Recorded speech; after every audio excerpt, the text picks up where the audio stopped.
go again. The president said on Wednesday, the Republicans are extorting the president and the Congress. And Chuck Schumer said, representatives should not vote as their constituents want. That's insanity. You know what's insane, Chuck?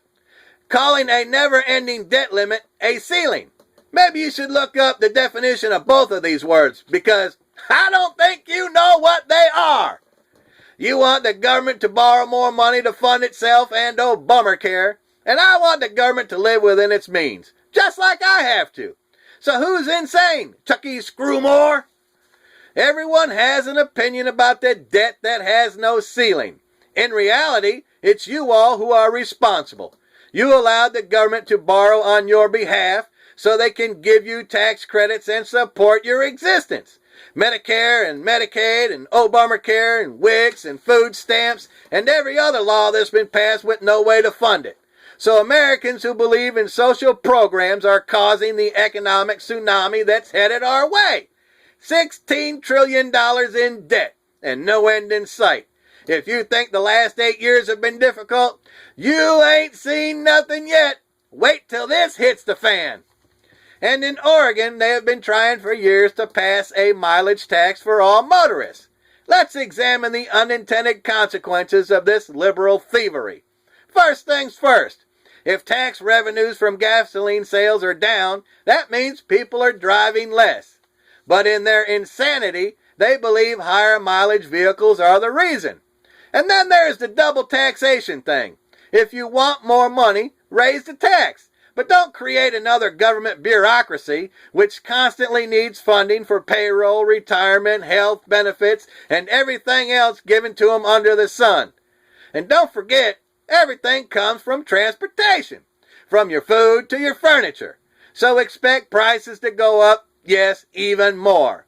When the liberals are done with their taxing plans, they will have all your money and you will still owe them more. They just can't get enough of other people's money. Good grief.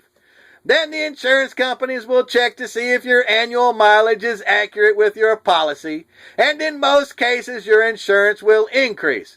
Now you are paying twice as much to get where you need to be.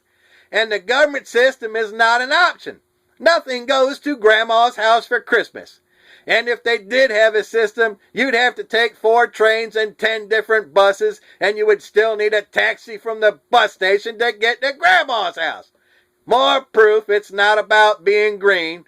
It's about taking from you. And now to a segment I like to call Question to Me.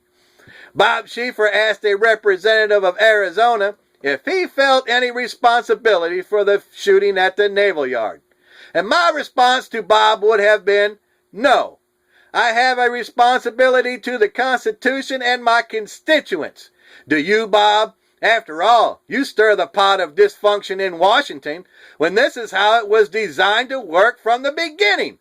Have you even read the Constitution and Bill of Rights? Good grief. If you as a voter, doing what the Constitution asks of each one of us, has a representative that does not carry out the will of the people of your district, then you are not a government of the people by the people. Chucky Screwmore said, voting the way your constituent wants is insane. Good grief. And Ted Cruz is voting the way his constituents want. It's not difficult to see the differences in the parties. Hillary Clinton once said, she does what she thinks is best. As if an elitist knows what's best for a commoner. Give me a break. Good grief. That's all.